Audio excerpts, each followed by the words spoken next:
Now, the first of two programs looking at how deaf and hearing people communicate in See Hear.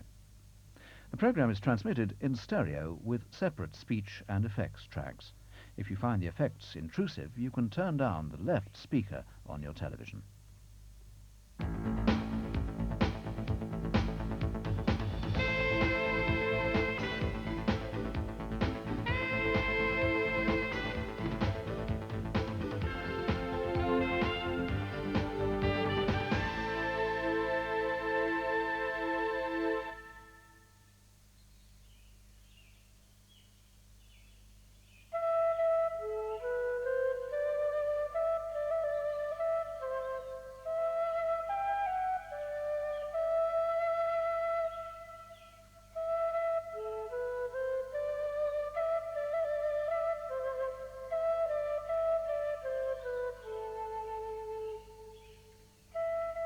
This is not one of the seven wonders of the world, but it should be.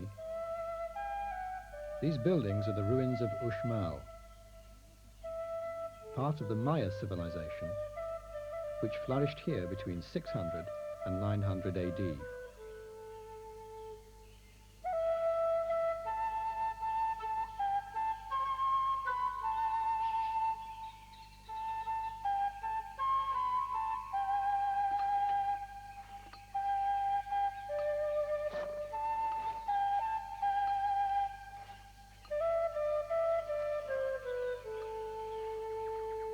When the Maya civilization collapsed, the whole area returned to wilderness. It vanished until it was rediscovered and excavated between 1850 and 1929. But it looks as if some of the Maya culture survived. The people did, and so did their language. It's even possible that its sign language survived as well.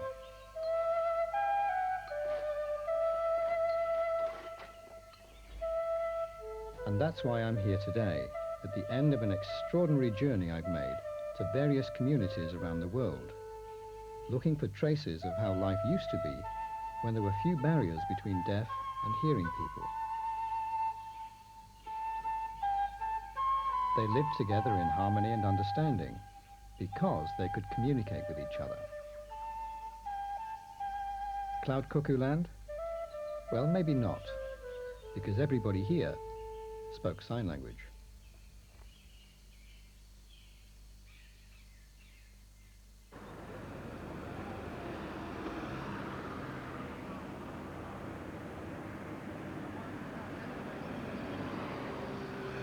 Well, if that's true, what a contrast.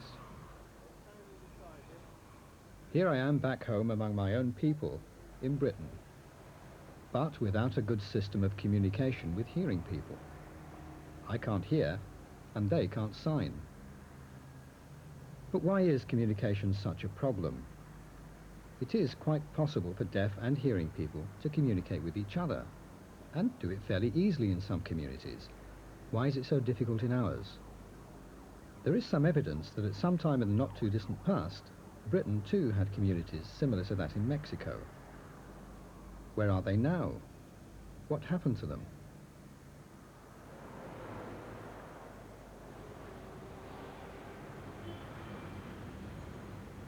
Let's start now on our voyage of discovery into the way that deaf and hearing people have lived together and communicated with each other over the centuries.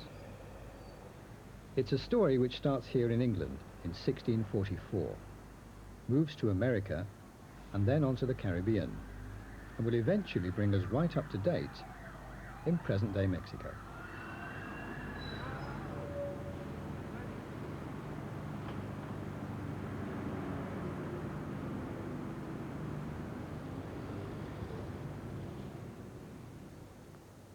If you're going to start anywhere, you might just as well start at the top.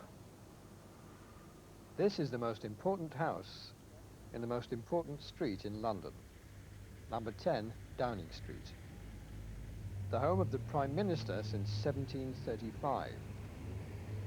It was built by George Downing in the 1680s. He was a politician who, it is said, worked for the government as a spy master. This, of course, was over 300 years ago, in the 17th century, and our story now moves to one of the most famous events of that century.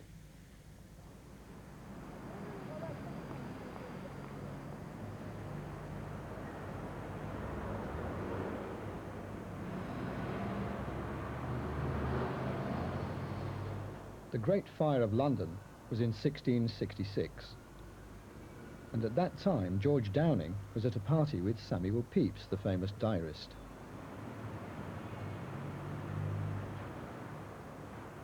This is what Pepys had to say about an event which occurred whilst they were waiting for news of the fire. There comes in that deaf boy, who is mightily acquainted here and with Downing. And he made strange signs of the fire, and how the king was abroad. And many things they understood, but I could not. Which I, wondering at, and discoursing with Downing about it, why, says he, it is only a little use, and you will understand him, and make him understand you, with as much ease as may be. So it's clear that Downing knew sign language. How? Why? Where did he learn it? Was it commonplace in Britain in the 17th century for hearing people to use sign language? To find the answer, we now have to journey south, to Kent.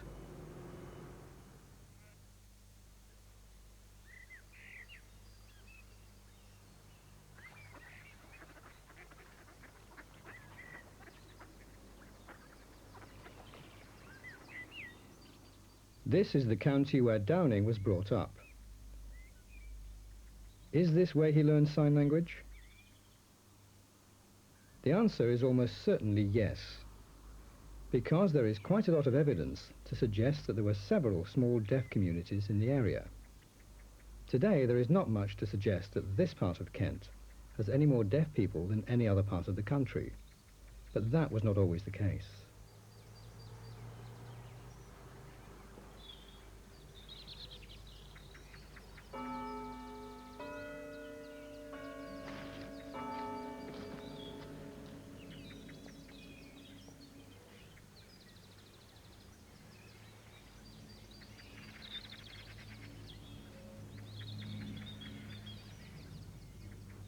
What we think is that here in Kent, there seems to have been a small pool of deafness, and what happens next is important. The 17th century was a difficult time for many people in Britain. It was the time of great religious upheaval, when Puritanism began, and there was great rebellion within the church. Kent seems to have been a particularly rebellious area. This part of the country was a prominent centre of rural Puritanism. In addition, there were major economic changes in the county. The cloth industry, the most important source of work, was gradually losing ground. There was depression and hard times.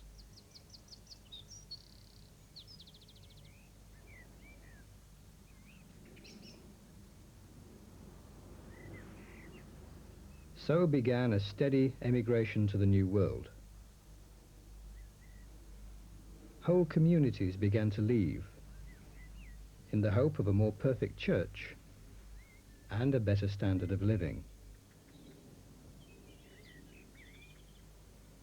One congregation from this parish of Egerton left in 1634 with their minister, the Reverend John Lothrop.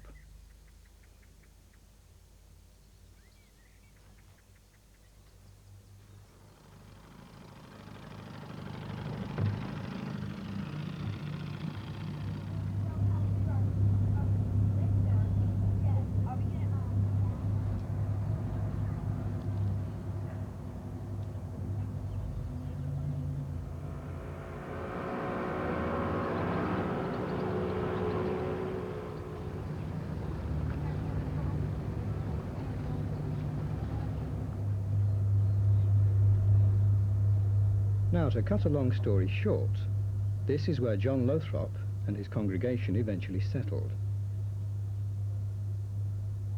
Martha's Vineyard is about 1 hour's drive south of Boston.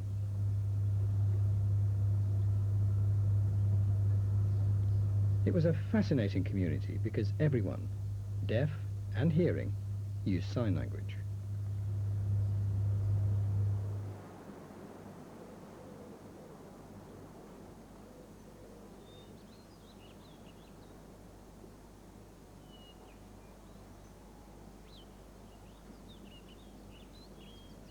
This is in memory of the first European to arrive on the island in 1644.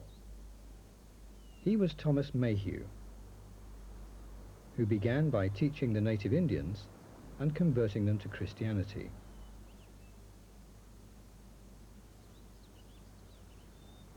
Then the people from Kent arrived and joined Mayhew. And you can see all the family names in the graveyard. Interestingly, of the population on the island, 3/4 shared just 32 different surnames.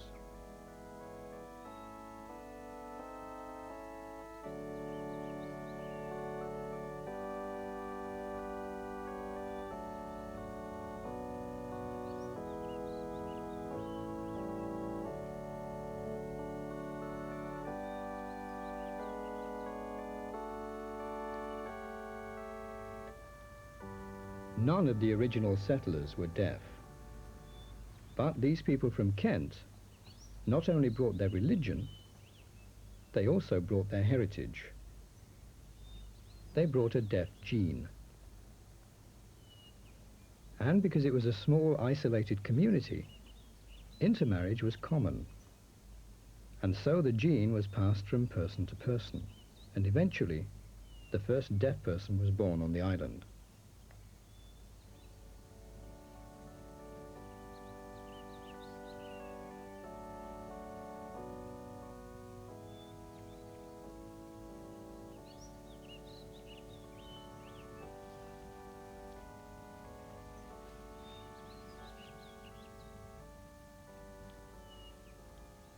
The first deaf man's name was Jonathan Lambert, and he was born in 1657.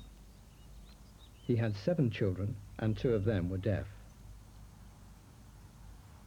These are the graves of his descendants. Unfortunately, those from the 17th century are indecipherable.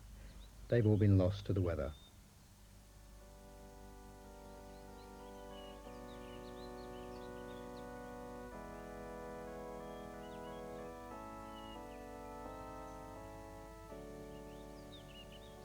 Over the next 2 centuries, 72 deaf people were born on the island. The chances of giving birth to a deaf child used to be 25 times greater here than anywhere else in the USA. The person who knows more about this than anyone else is Nora Gross, who has written a book about the community. It's called Everyone Here Spoke Sign Language.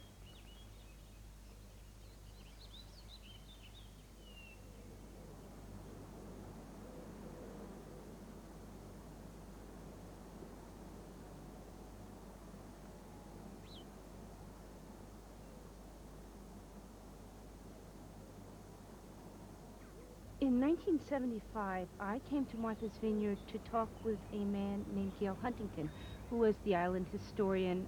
He'd been a fisherman on this island for many years.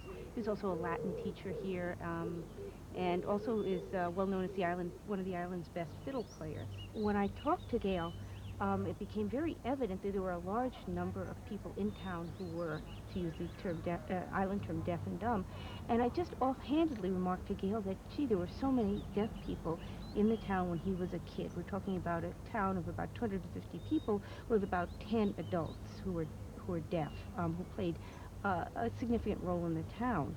And when I asked him, how did you communicate with these people? Did you write everything down? It brought him up short. The question surprised him entirely. He said, well, why would we write everything down? And I said, well, in order to communicate. He said, no, everybody here spoke sign language. And I said, you mean the deaf people's families, their husbands, wives, their moms and dads. And he said, yes, and everybody else too. And then he proceeded to show me the sign language he remembered. And then he recalled that his mother spoke sign language and his grandfather spoke sign language, and he had taught it to his wife, Mildred, and none of them had any deaf relations.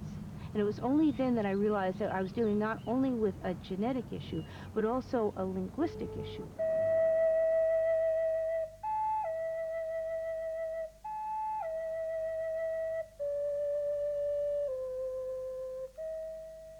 There are no longer any deaf people left on Martha's Vineyard. All the evidence we have about them is in the local history museum. The museum has a few photographs of the old inhabitants and one painting of a deaf man who was painted by one of America's illustrious portrait artists. In addition, it has a wide range of exhibits associated with the work of all the local men, including the deaf men, who appear to have done all the things that the hearing did. One deaf man even became a whaling ship captain, and another was killed in the English Channel. They were travelers. They are all remembered with affection.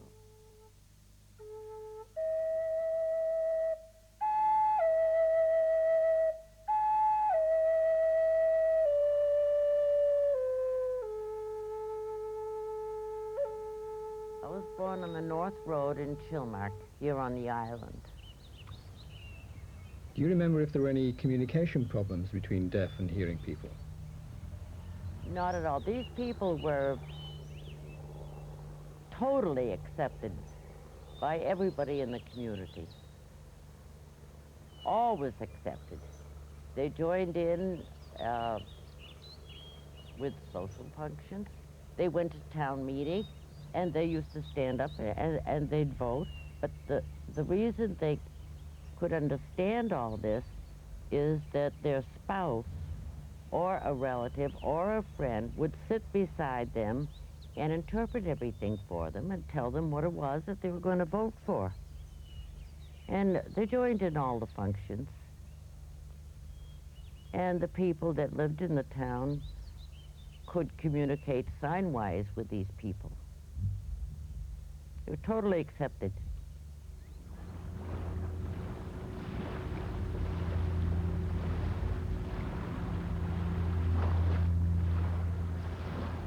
But off the island, things were not quite the same. In 1714, Judge Samuel Sewell of Boston crossed over to the island, where he met a group of fishermen. He later noted in his diary,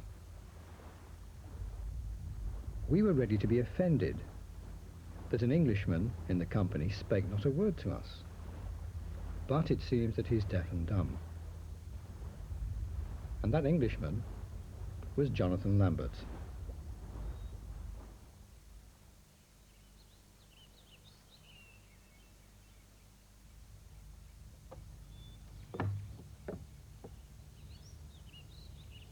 Over the next 250 years, quite a large number of people became interested in the deaf people on the island. When Nora Gross started on her research, she spoke to one woman who remembered her mother talking about a professor who came to the island. Her mother always said how strange it was that someone should come all the way from Boston to hear about the Vineyard Deaf. There was nothing at all unusual about them. But there was something unusual about the professor. He was Alexander Graham Bell, the inventor of the telephone.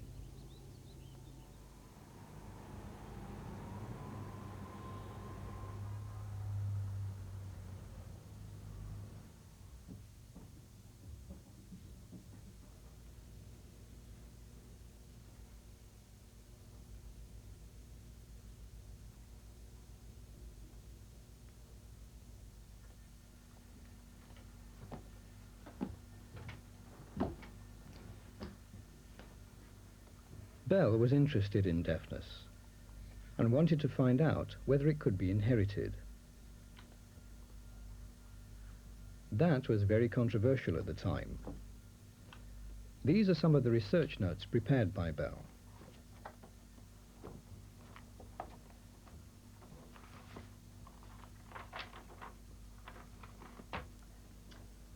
As he says, "I don't know what it is that we're looking for, except that it is probably something abnormal.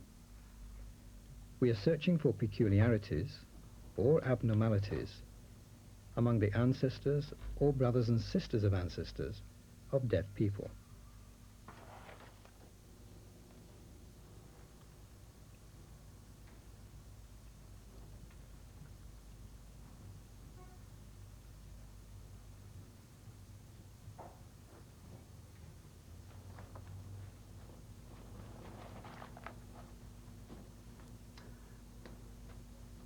Bell, however, was never able to account for the fact that deaf parents could have hearing children, and that hearing parents sometimes had children who were born deaf.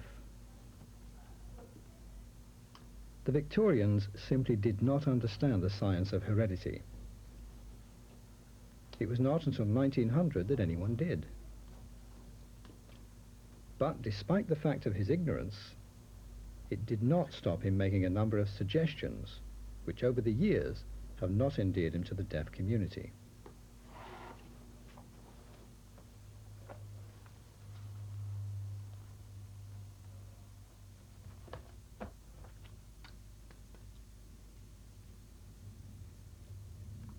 He says that although we cannot dictate who deaf people should be allowed to marry, there are several diseases which can be passed on through heredity. He also said we needed to take note of what is happening in this country, where deaf mutes marry deaf mutes, and that is not a rare occurrence.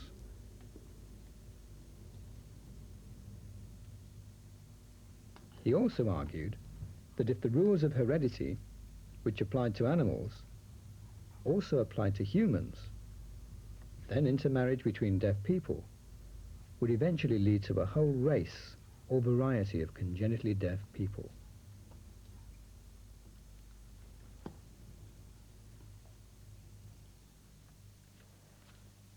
So why are there no deaf people on Martha's Vineyard now?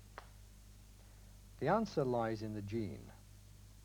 As the isolation of the island was broken down, as more islanders married off-island people, so the gene was dissipated, and now we know little of the culture of those deaf people. We don't really know much about their language. But there are similar communities around the world. Perhaps they can give us a clue to the cultures of the past.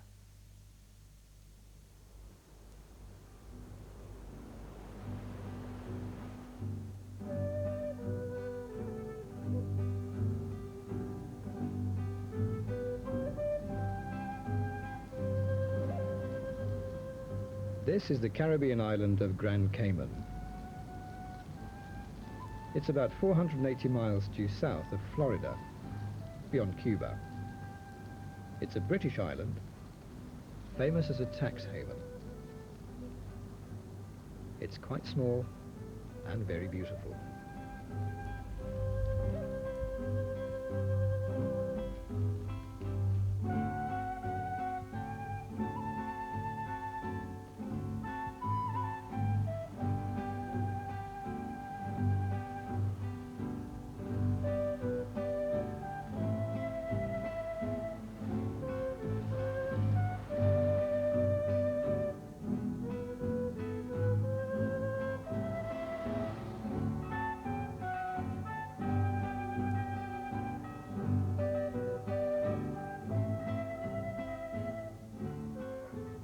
The village of East End used to be quite independent.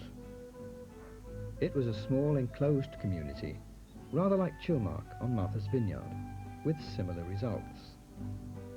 The number of surnames are few. Many of the different families are related. Intermarriage within the village community is common. It has been claimed that this village and the next one of Bowden Town have given the island of Grand Cayman the distinction of having the highest percentage of deaf people in the world. We have a number of families that we have maybe 2 in one family and maybe another 5 in some, quite a few. For a total number, maybe I could give maybe about 15 at present that I'm positive of. There may be more, but basically, that's about the amount I'm thinking of. Are the deaf children here mostly born of deaf or hearing parents? Surprisingly, the deaf children that I know are born to parents that can hear. There's a family that I know down the road, and both parents can hear perfectly well, and they have about 5 deaf children. There's another situation where I know of a couple who are totally deaf and dumb, and they have perfectly normal children.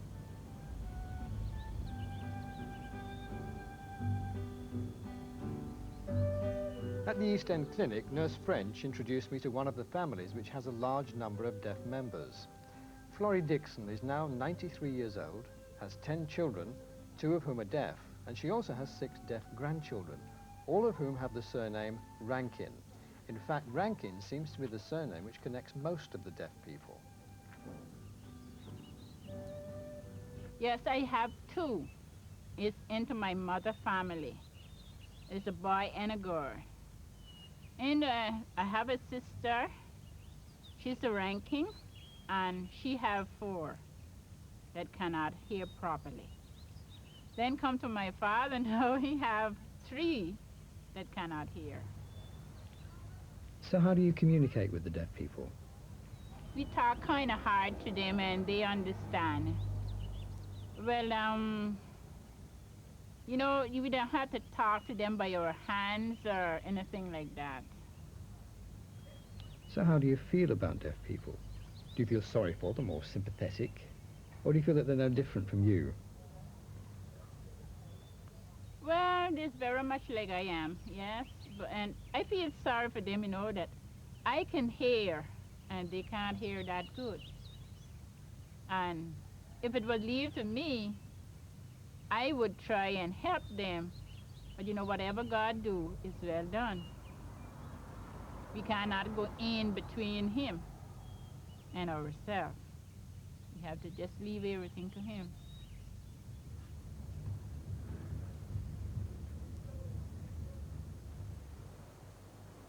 Such simple, basic beliefs in God and fate are, I suppose, admirable. But we do now know a great deal about how some kinds of deafness are caused and transmitted, the science of genetics. And that's where I'll be starting in next week's programme.